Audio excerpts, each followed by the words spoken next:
Hello, everyone, and welcome to the very first panel discussion with the Big Book of Whole School Wellbeing. I'm one of your hosts, Bukky Yusuf, and my co-host, Thérèse. Hello, everyone, and welcome to the very first panel discussion with the Big Book of Whole School Wellbeing. I'm one of your hosts, Bukky Yusuf, and my co-host, Thérèse. Hello, everyone, and welcome to the very first panel discussion with the Big Book of Whole School Wellbeing. I'm one of your hosts, Bukky Yusuf, and my co-host, Thérèse. Hello, everyone, and welcome to the very first panel discussion with the Big Book of Whole School Wellbeing. I'm one of your hosts, Bukky Yusuf, and my co-host, Thérèse. Hello, everyone, and welcome to the very first panel What can we do about this? Big Book of Whole School Wellbeing. I'm one of your hosts. Okay, right. Take two. Things about well-being where we just keep ourselves calm. Okay, so take two. Welcome everyone, glitches and all, to the very first panel discussion for the Big Book of Whole School Wellbeing on the theme of pupil wellbeing. I am your host for this evening, Bukky Yusuf, and you'll also be joined by my co-host, Thérèse Hoyle, as well as a number of authors that have contributed to the book. But before we start, no matter which platform you're joining us, Facebook, YouTube, or Twitter, please make sure that you join in with the competition. The competition details are on the website, the edwellcol.wordpress.com website, where you will have full details of the competition. You'll also have details of the discount and also see some of the comments that are being shared. If you are unable to join us live and you're watching us on the replay, it can also be found on this website as well. But to enter the competition, there will be 3 competitions running this evening, tomorrow, and on Thursday, where you will have a chance to win 3 bundles of 3 books. In order to enter the competition, what I'd like you to do is respond to this question. Who would you give those 3 books? So which 3 individuals would you like to give those books to and why? Make sure you include the hashtag Big Book Wellbeing so that we can actually see your response. And you have a chance of having your name entered into the draw, which will be launched or which will be shared. The competition winners will be shared on Sunday morning. So please make sure that you join in and include the hashtag to get a chance of winning. So over to Thérèse with our first authors sharing about their book contributions.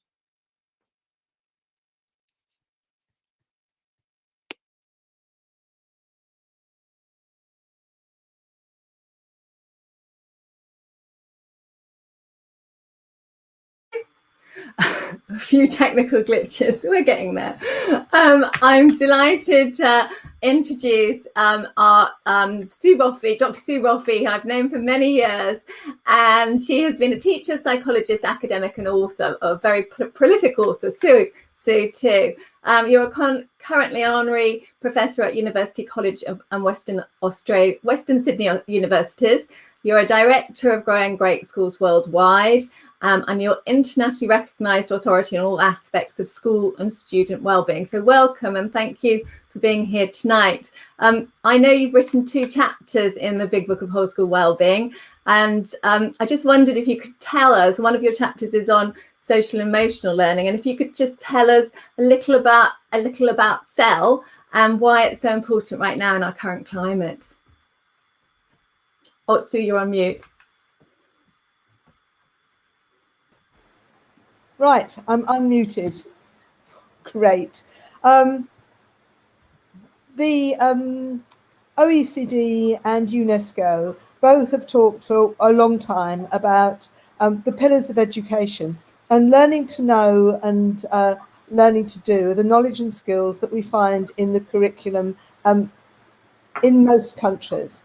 But there needs to be an equal emphasis on learning to be and learning to live together. Education is not just about individual attainment. It's about the world we are creating. It's about the future. And if we don't do things in schools that enable people to have positive relationships, understand their emotions, thinking about growing good men, all of those things. Social and emotional learning has the opportunity to deliver so much more than just the curriculum that will enable economic prosperity. It's about well-being. It's fundamental to well-being. I absolutely agree with that too. And we'll get to hear a little bit more about your chapter as we move on. So I also wanted to introduce Mark Goodwin, who's another of our authors. And Mark has 20 years experience as a teacher, school leader, trainer and coach. He's founder of Equal Parts Education, delivering training and coaching to staff and students. Mark's passion is still the classroom, and he can be found most days teaching in mainstream, alternative and special education. So welcome, Mark. And you've got 2 chapters, like Sue, who's also got 2 chapters in the book. Can you share the names of the chapters with our audience? Yeah, of course, Thérèse, and thank you for that introduction. The 2 chapters were about connection, and which is for me is at the heart of well-being. And I wrote the chapters. The whole book was conceived in lockdown at a time of considerable and extensive disconnection.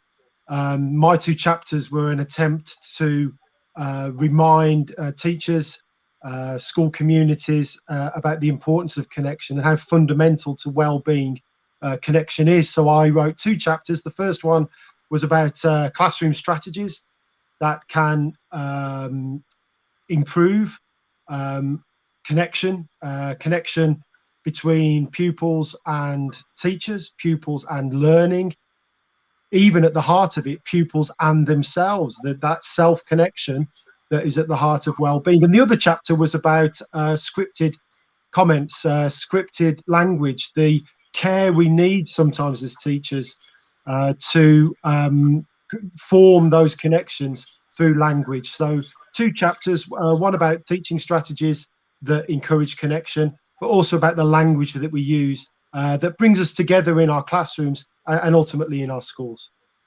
Yeah, thank you, Mark. And yeah, I read both your chapters today actually again, and I just think that whole area of human connection is so imperative right now in our current climate. Both definitely. So our other author, Becca, welcome. And you're Becca Faal is a trained children's nurse, mental health first aider, and a protective behaviours specialist practitioner. She runs Faal Safeguarding, a training and consultancy business focused on enabling organisations to empower children and adults at risk about safeguarding. She has 2 MScs in childhood anthropology and international safeguarding. So welcome, Becca. I know in your chapter you talk about co-production, and I think that's an interesting word too. Can you just tell us, and I love reading that part in the chapter, can you just tell us a little bit about it?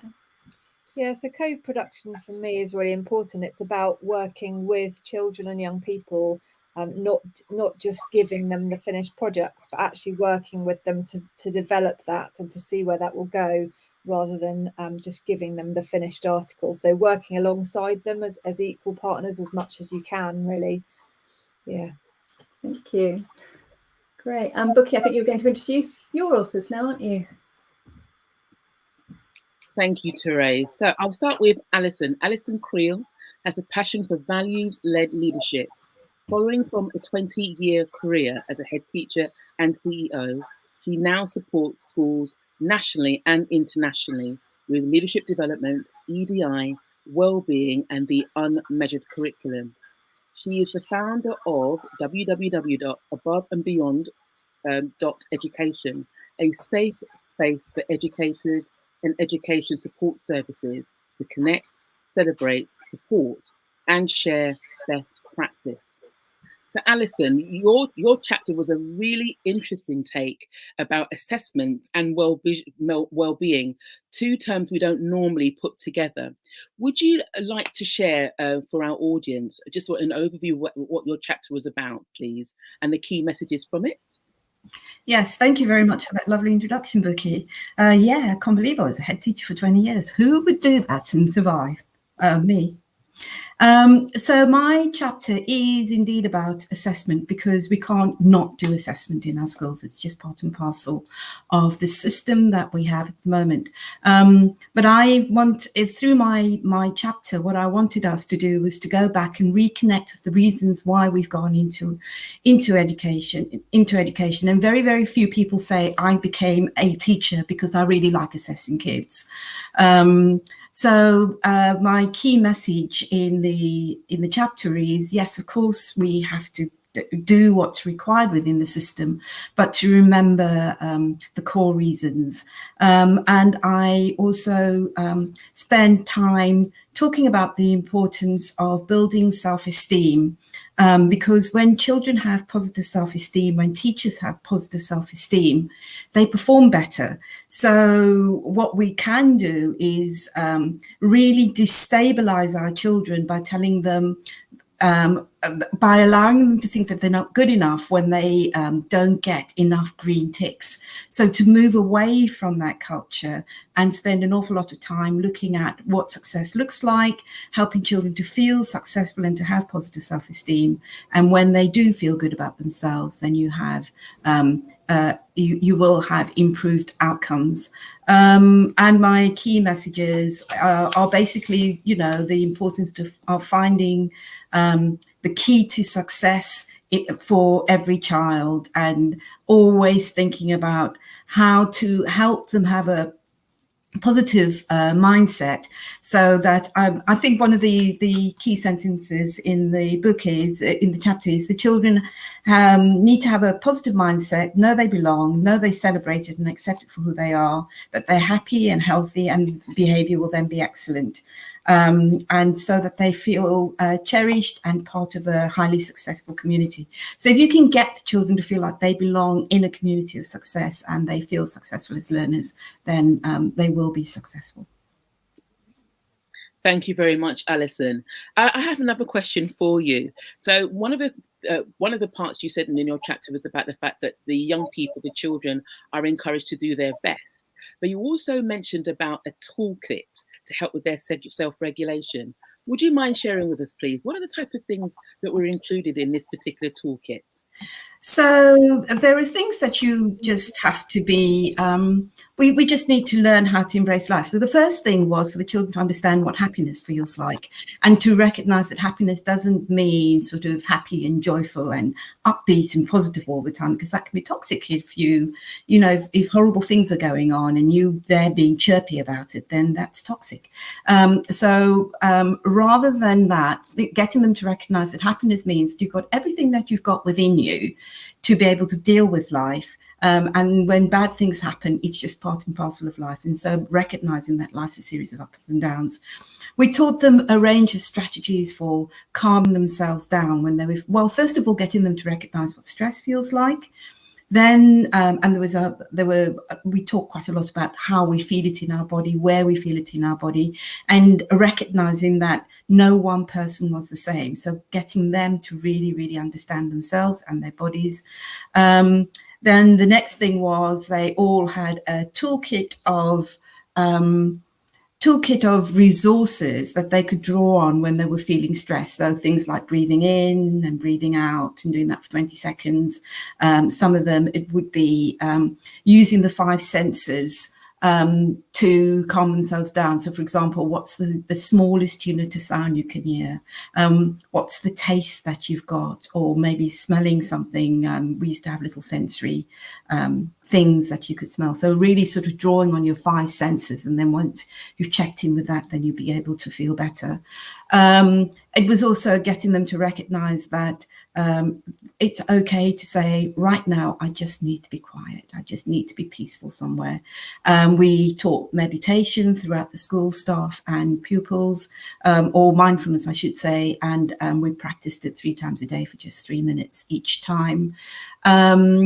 We also did things like we talked to the children about the importance of sleep. We talked to them about what success looks like and their success looked like, and the importance of eating, being responsible for yourself and your body. So what you put into your body is going to impact on how good you feel about yourself. Teaching healthy eating in that kind of way rather than in some kind of gimmicky kind of way. So those were some of the things. Yeah, mostly it was just about celebrating ourselves so that we can be successful and recognizing everyone is successful. Thank you so much, Alison. Thank you. And I'll introduce our last author, founded by psychologist Dr. Charles Margerison, and headed up in the UK by Frances Corcoran and Selena Whitehead. Amazing People Schools is an award-winning learning platform that supports character and well-being in schools, drawing inspiration from history's game changers, ordinary people who achieved extraordinary things. Amazing People Schools supports young people to develop their own character strengths and flourish. And they can actually be found on www.amazingpeopleschools.com. So, Selena, thank you for joining us this evening. Your chapter, Exploring Character and Wellbeing, was really interesting. Can you just give an overview about what your chapter is for our audience, please, and the key messages that they should take away from it? Yeah, I think it was about the role of developing character strengths as being one of the elements, a critical element to well-being, and that was really made really clear to Fran and I during the first lockdown. Was that link between developing character and well-being?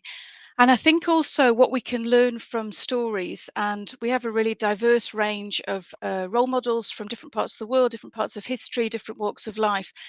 And looking at their stories and seeing what they went through and understanding how they use character strengths to help them achieve what they did can be really powerful. And those stories of role models, lots of people, lots of schools really enjoyed the stories of William Shakespeare and his quarantine period, and Isaac Newton and Frida Kahlo and her isolation.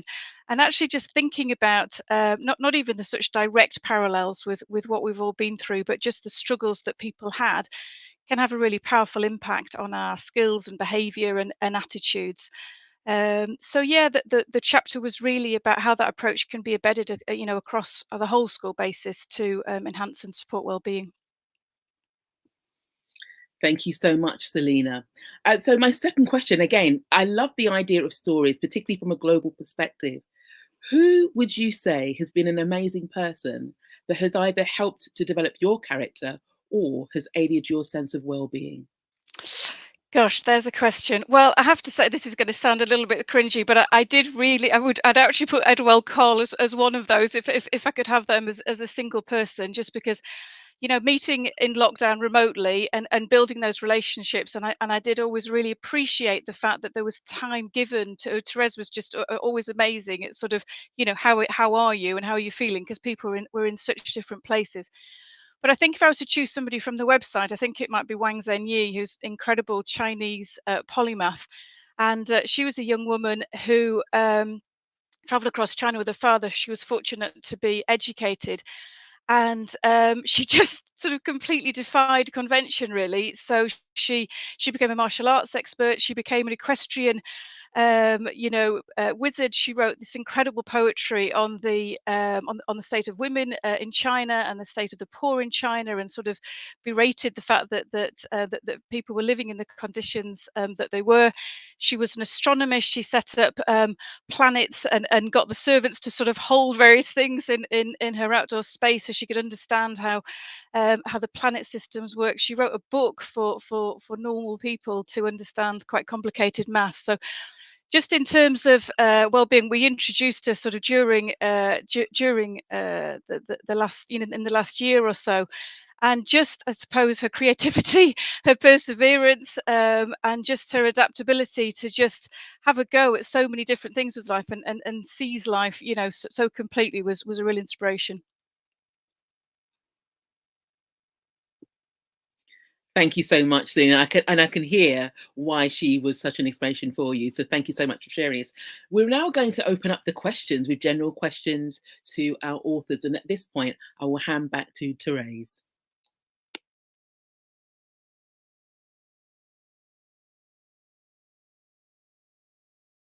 I keep forgetting. Can you hear me now? So yeah, these are just general questions for the panel. Quite a few of you have practical ideas in your in your chapters. And I just wondered if there are any of you who'd like to share some of those practical ideas that will really support those who are watching tonight.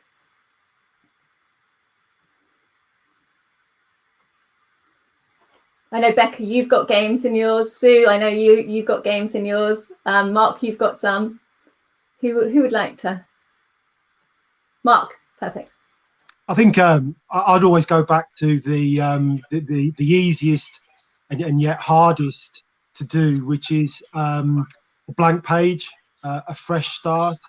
I talk about this a lot. I need it a lot with some of the young people that I work with, but we all need those fresh starts, those blank pages, those let's try again.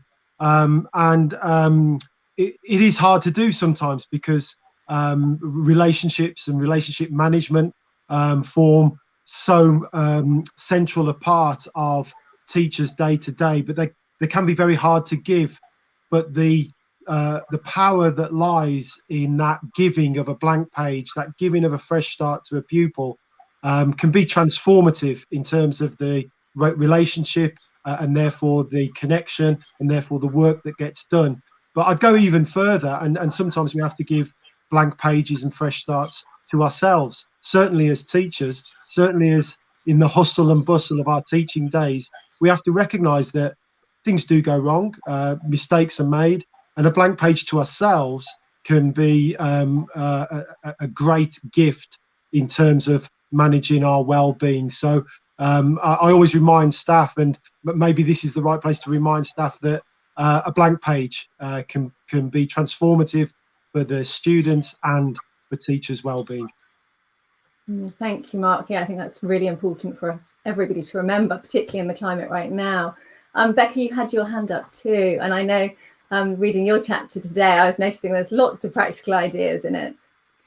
Yes, my chapter talks about a kind of 4-stage process to create resources with children and young people, which is what I did in the Church of England. So created some resources with 90 children, which are now used across 42 dioceses, across youth groups and choirs and lots of different settings. But in the skills session, so the sort of second session, rather than the teachers or the leaders saying, oh, I think you're really good at that, or I find you're great at telling stories, or you're great at helping clear up.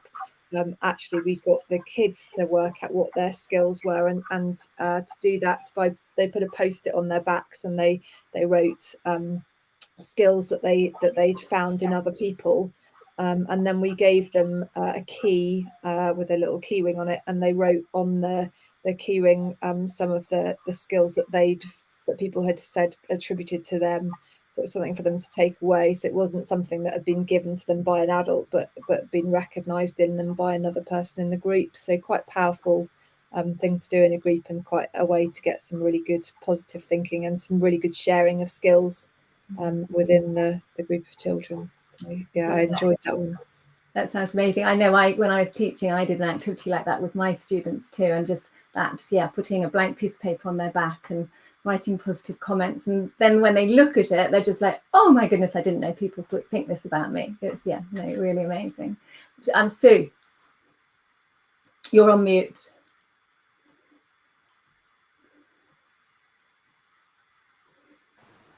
Yes, I've also done that sort of activity in social and emotional learning that I do in Circle Solutions.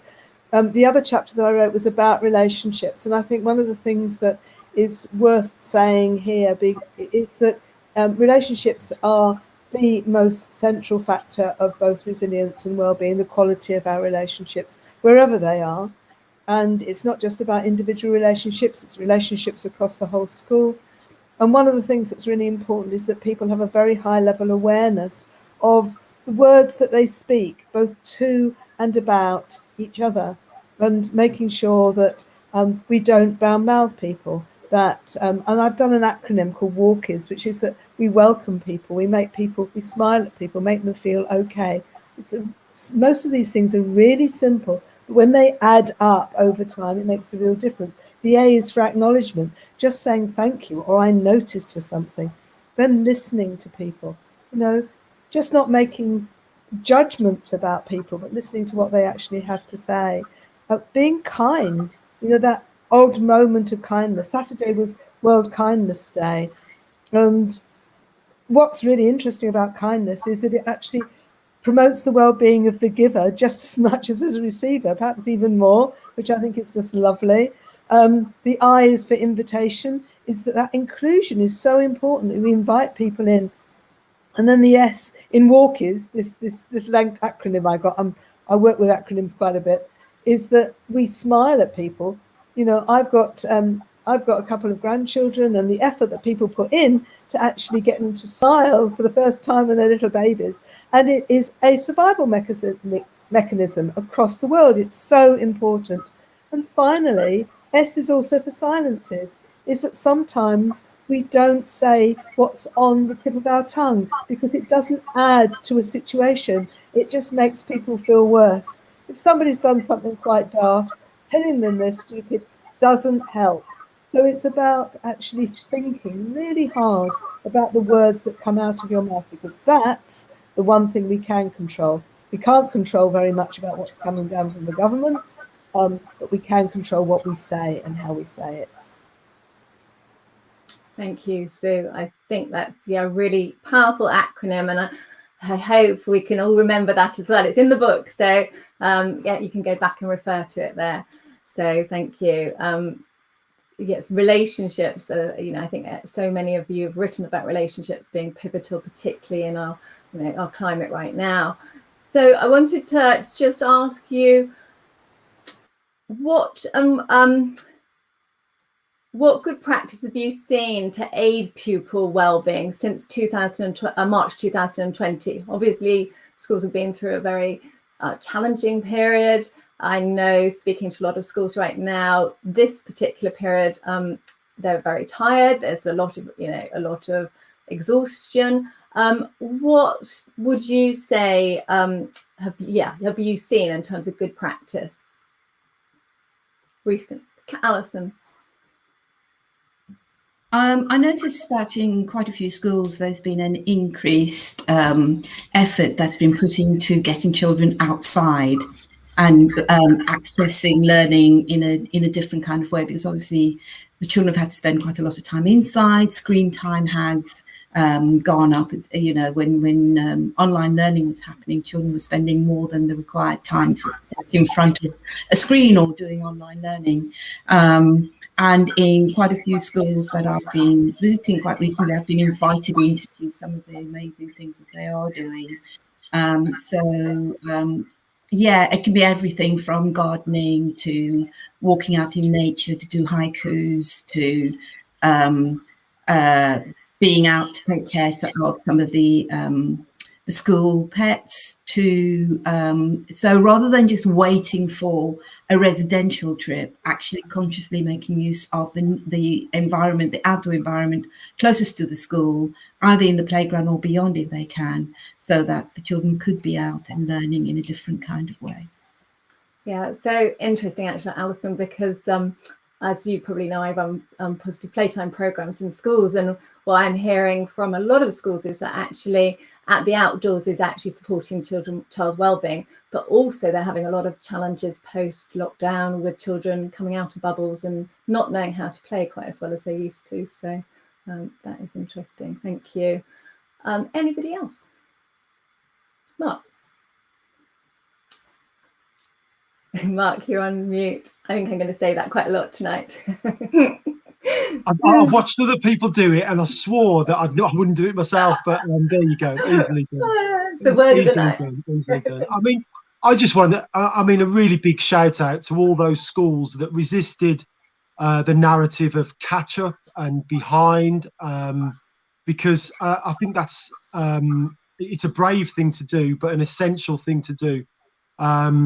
And talk about recovery, and talk about the damage that's been done, and be honest about that, and give young people space to effectively recover, so that they can then do that first as a priority, and then engage and reconnect with work, and then start to work back towards the exams and the assessment that we mentioned earlier that are so important at school. But those schools that really took the time I worked with a couple of schools in particular, but I remember the work of Barry Carpenter and the recovery curriculum, and the idea that there is actually, some damage done to well-being and to mental health, and there was some work that was needed to do that.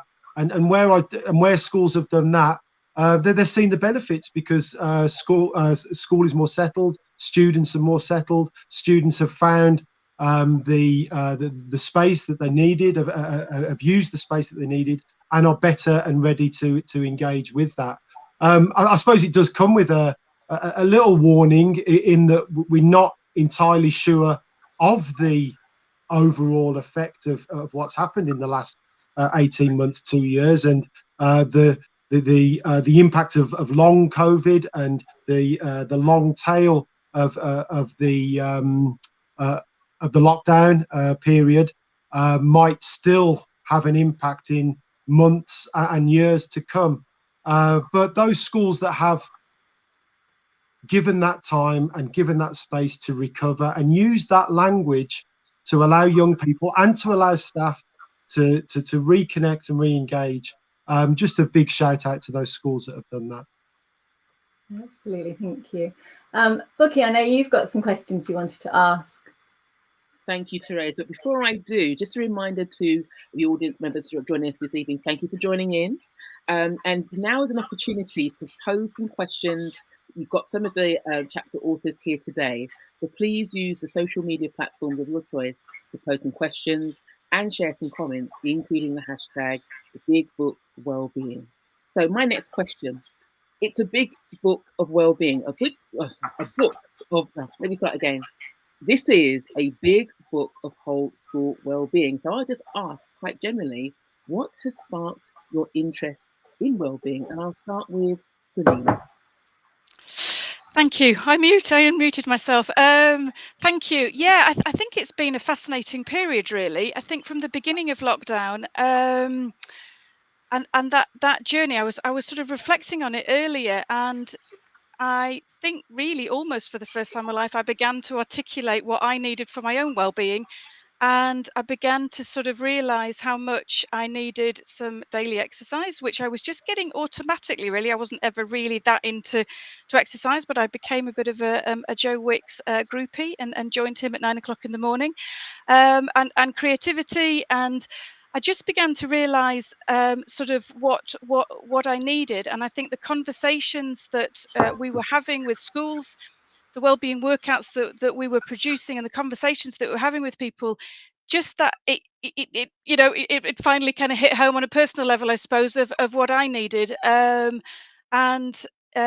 just found like it was being repeated, sort of that what various people were saying, taking the walks in nature, getting the exercise while you can, having the silences, listening to the music, and really working out what works for your own well-being. Thank you, Selena. So before we hear responses from the other chapter authors, we've got a question from Dr. Heary on Twitter. How do we make sure that actions to address well-being aren't superficial and that they really have a lasting impact and make a difference? Is there anyone? Sue, I've seen you put your hand up to respond. Yes, I mean, that's a really, really good question. Thank you for that.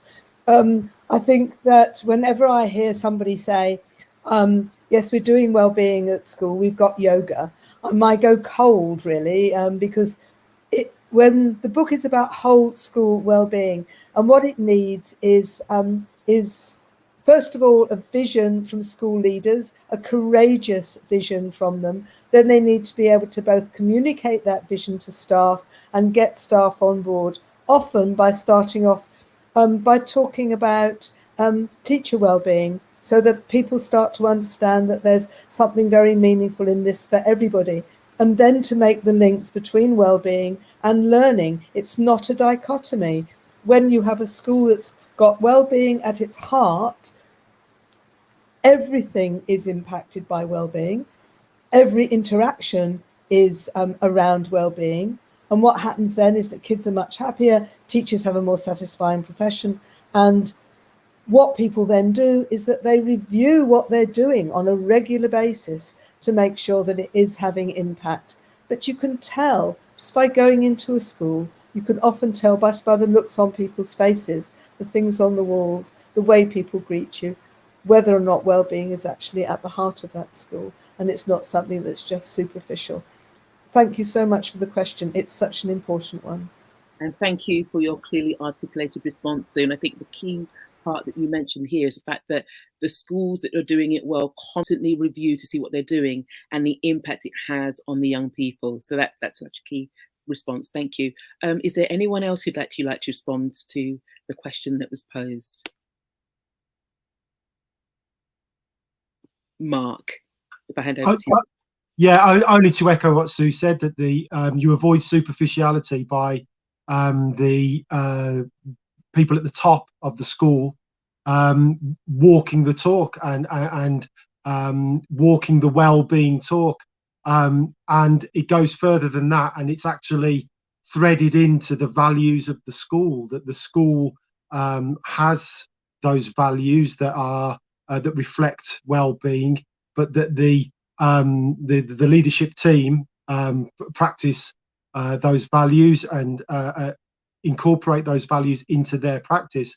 But I'd also just remind teachers that they, in the first instance, are leaders themselves. And I started my chapter with a reminder that to be able to do well-being for other people, you have to be able to do well-being yourself. So, adopt the practices.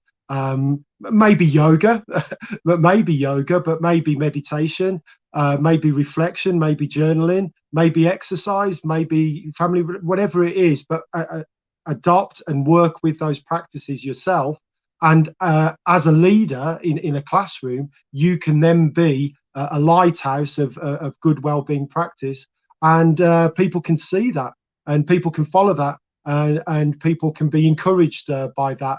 So although I'm on the one hand putting an onus on leadership in school, as teachers, we're all leaders in our classrooms in the first instance, and we can be a lighthouse for good wellbeing practice. Thank you, Mark. I love the phrase you ended with about being a lighthouse for good wellbeing practice. Thank you. Alison, I see you had your hand up. I'll hand over to you. Yeah, just a couple of hard lessons that I had to learn. So as Mark sort of says, wellbeing has got to be modelled by, we've got to model it for each other, because you can't enforce it on anyone. But you also, as a leader, this is me speaking directly to school leaders who might be joining us this evening.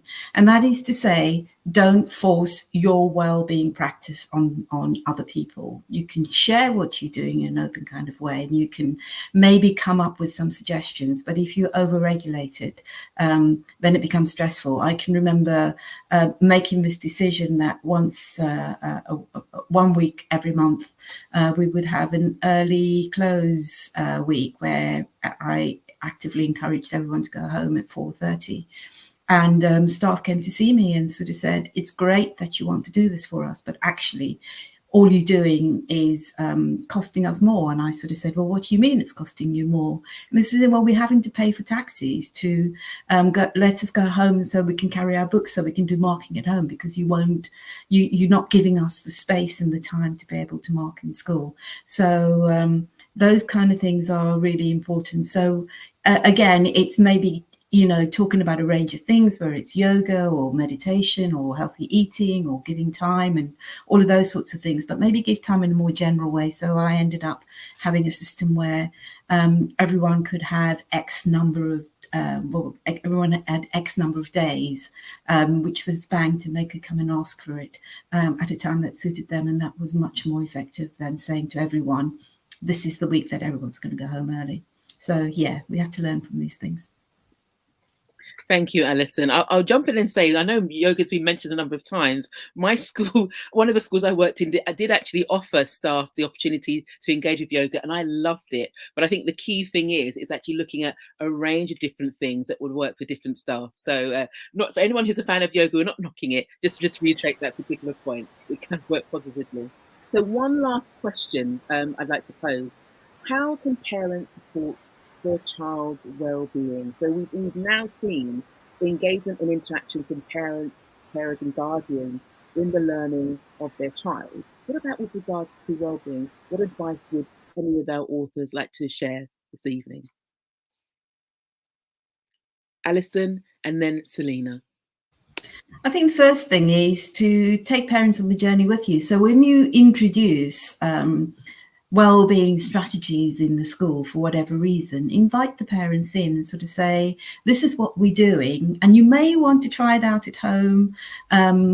This is what's working, and just do it in sort of informal coffee meetings. Don't make it into some kind of stressful sitting on chairs, you know, with parents listening, you know, just being a passive audience, but actively invite them in, make it relax with a cup of tea, and then you can sort of say, this is what we're doing and this is how we're doing it. And so parents can then be part of the conversation rather than having these things done to their children in a remote kind of way.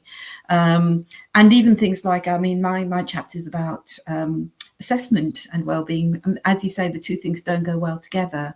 But when we just as we were coming up to SATs and things, you know, inviting the parents in, sort of saying, you know, this is really stressful for the children, even though we're trying really, really hard not to become, and for it not to be a big deal. Children hear about SATs and they think big things, and parents can also sometimes sort of say, oh, you know, your SATs are coming up and it's pass fail, and that's because parents don't necessarily understand the system so well. But then inviting those parents in and sort of saying, here's some things that you can do to keep your child calm over the week, and you know, think about diet, think about getting them to bed on time, don't organize too much, and also please don't hothouse them, because that just adds to the stress.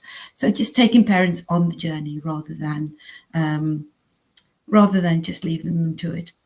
Communication is always much better when it's a shared communication rather than being told. Thank you, Alison. Thank you. If I go to Selena and then Becca, please. So I think it's also about the consistency with what happens in school. And if you're starting to embed the language of character in school, and that can be sort of discussed when you're talking about students with parents, then there's an ideal opportunity for that to be carried on at home. So I think the more that parents can start to understand character strengths and start to just use that. So it could be a simple conversation around the tea table of, you know, who do you think is amazing, and why are they amazing, and really pulling out those answers as to what it is that makes somebody amazing. Why is your friend amazing? Are they particularly kind? Are they, you know, do they always have a positive outlook? Whatever it is. And I think the more that those character strengths can be understood, then the more it becomes natural to be looking at reinforcing that language at home about sort of, you know, I know you're disappointed that we couldn't do such and such a thing today, but you were really adaptable, and that's great, and you showed great resilience on bouncing back from that disappointment. So I think that language of character, when it weaves through, actually really helps to support the child's well-being in a whole sort of myriad of ways. Thank you, Selena. Becca? Yeah, I was just thinking about ways that my children have brought things back from school around well-being, and how they've taught me about well-being, and maybe that's another way to look at it. So, for example, we now have an hour where nobody's on their phones between 5 and 6. Doesn't always work, but it's something that school have talked to the kids about that they've then brought home. So, you know, how can you engage the children and young people in your school to share things at home that they think might be useful, so that it's not actually just the children doing it, it's the whole family doing it together, and maybe sharing in that. So it might be you've got some ideas in your settings that you could think about how can the children and young people actually be taking that message out, rather than, you know, bringing in the adults to do that. Thank you, Becca. I love the idea about the fact that the whole family engage with it. Over to you, Sue.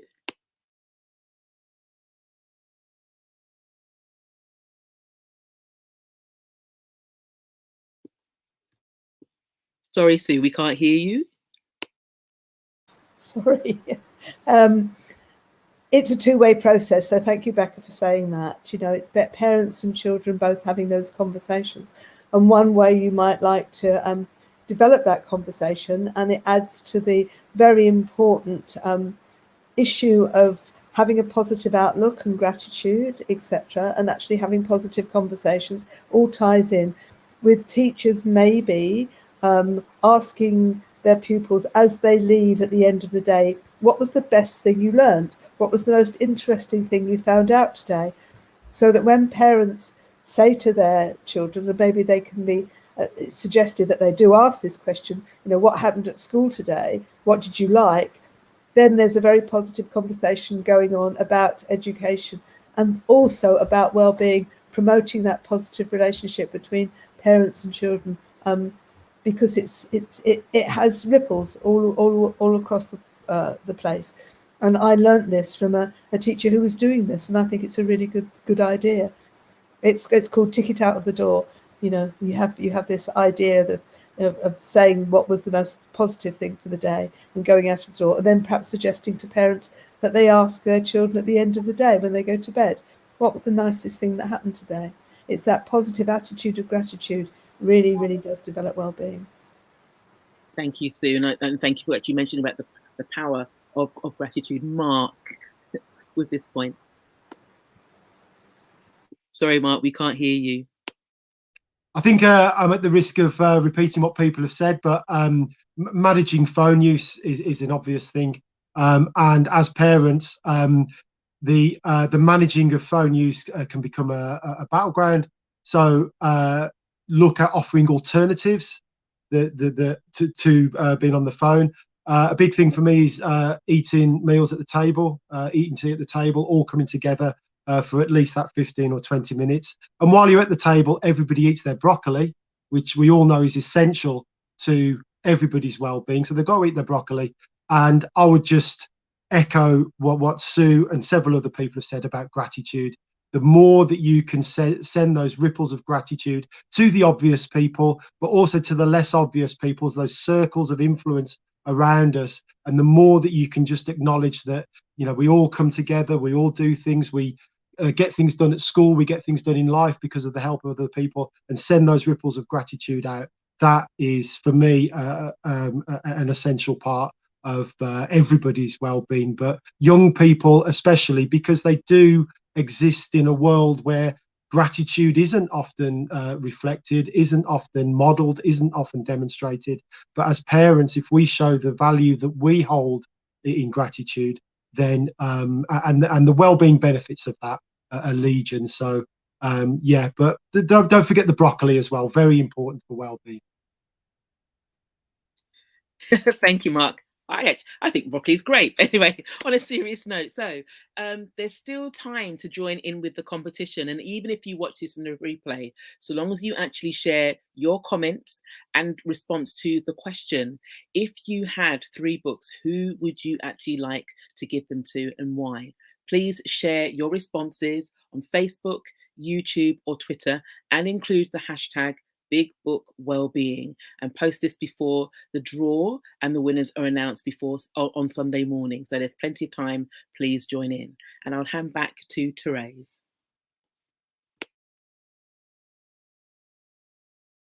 Sorry, Thérèse, we can't hear you.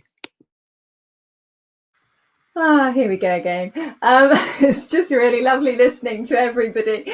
And yeah, I just, in terms of who's watching right now, I'm sure they're getting so much wisdom from our panelists. So thank you, everybody. I just want to ask a question. Obviously, this book has come out of our collective, which is called the Education Wellbeing Collective, and you have all been part of that collective. And those people who are watching today actually won't know anything about the collective. So I wondered if any of you could share a little bit about how it started, why you became involved, and the impact maybe it's had on your life too.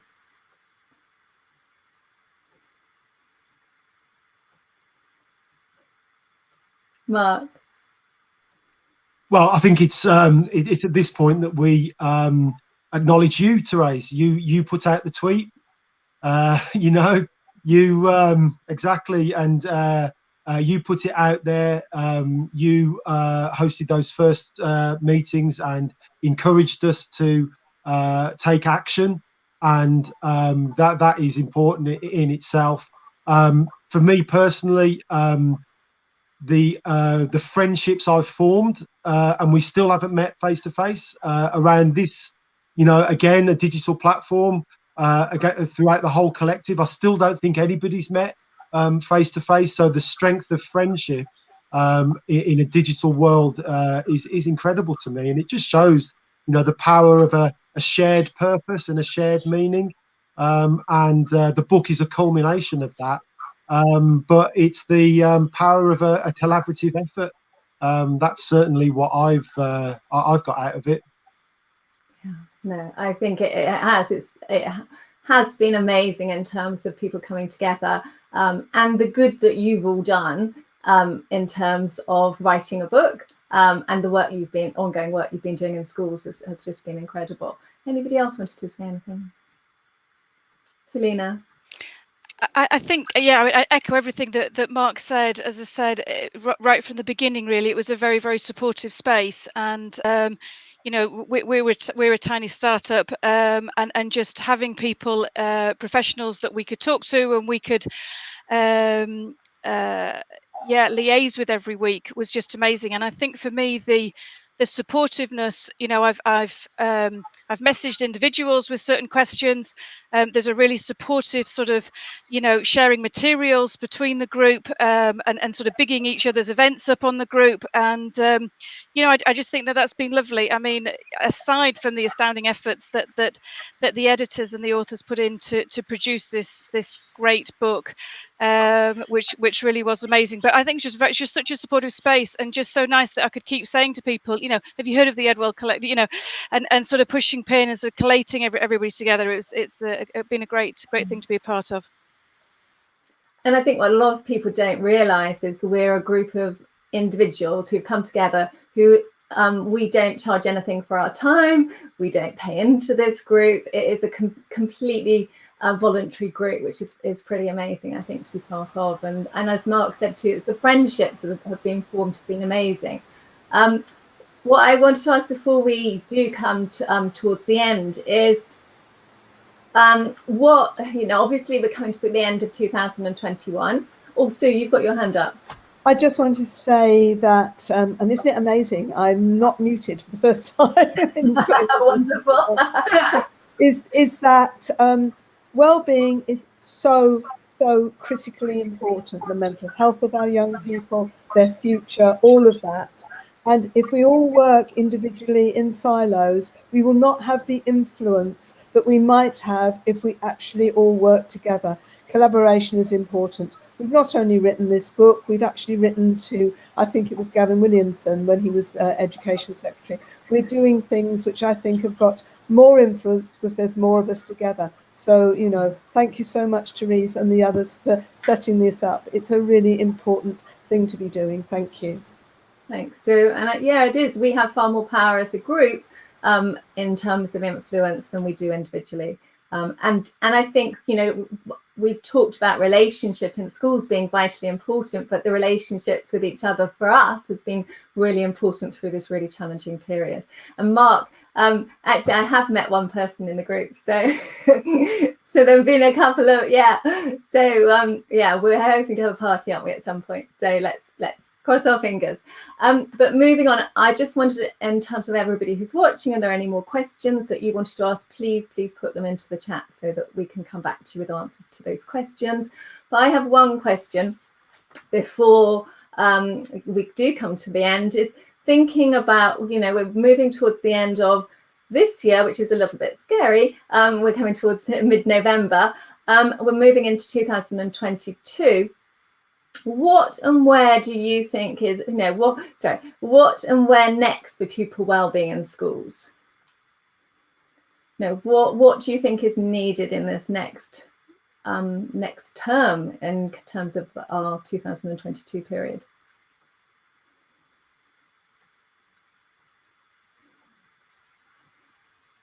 Okay, Becca?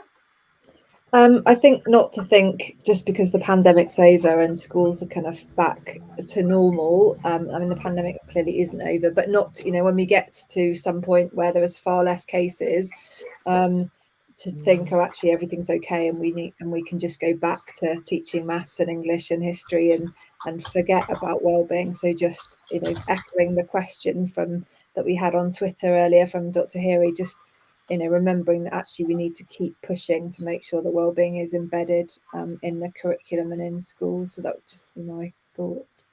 Yeah, and I think, as Sue said earlier on, is wellbeing needs to be at the heart of everything we do, and that is vital. Alison, I know you had your hand up too. Yeah, I was going to say something very similar to Becca, but also to embrace what has happened in 2020 and 21, and rather than seeing it as a period of catch up and everything needs to be, we need to use 2022 to catch up and fix whatever happened before then, rather to think about what we learned through 2020 and 21 and build on that, and to stop talking about it being lost years and failed years and all of those sorts of things, because they weren't. I think, yes, there's an awful lot of sadness and difficulties and, we had huge challenges and all of those sorts of things, but there were some things that came out of it. So build on that rather than focus on exams that need to be caught up on and all of those sorts of things. I love that, Alison. Actually, I think that's so true, because actually through this period there has been incredible creativity, innovation.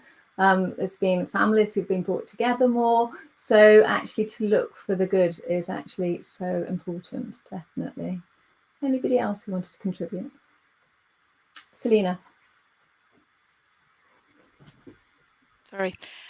Yeah, I think building on what everybody else is saying, really, and I think that, I am very heartened by schools that tell us how much more mental health is discussed in schools, how much more awareness there is in schools. And I think the more that we can, really keep embedding that language of character and the different ways that people can support their own well-being, just as Alison was saying earlier, that it's not a one size fits all. Not everybody likes broccoli, Mark, not everybody likes yoga, but it's about understanding what we need as individuals. Some of us need a lot of social interaction, some of us need some private space, but I think the more that we can discuss it, and the more that there are more awareness there is about the different things, the different character strengths and the different sides of the different things that we can do to help support our well-being, then the more positive, really, as well as what others have said about this recognition that it's not just a nice to have, it's not just on the side, it's not just when you've got time, but it needs to be that golden thread that runs through all school life, the pastoral system, as well as through the school day.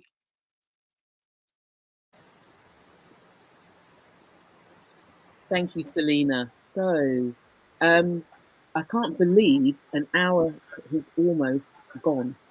So, before we actually wrap up and thank our authors, I just want to remind you that if you are looking for the competition details of the discount of the book, or just looking for the replays, please check out the edwellcom.wordpress.com. Wait, let's start again. edwellcol.wordpress.com website. All the details about the book, the competition, and the discount codes will actually be available there. But I will want to thank my co-host, Thérèse Hoyle, and all of our guests, Alison Kriel, Becca Faal, Selena, Roffey, and Mark Goodwin. Thank you all very much for joining us this evening, and we hope you can actually join in with the next panel discussion which is taking place tomorrow. Take care, everyone. Have a good evening. Bye-bye. Thank you. Thank you. Well done, guys. Yay. Is it ended now? Still saying live on the top. Oh. Few minutes. Do you want me to do the draw, Bukky? Oh, yes. Yeah, because loads of people did actually send comments through Twitter and so on. So I'm just going to choose one. Obviously, there's still the opportunity to get 3 more books. But people did say nice things. And the name that's come out is Mania Thomas, who would love to have this wonderful resource for her school. So thank you to Mania. And I will contact you through Twitter and send the book to you. Thank you. Wonderful. Thank you, Alison. Congratulations, Mania. Sorry, Thérèse. It's great. No, thank you, Alison. That's lovely for you to donate that too. Thank you.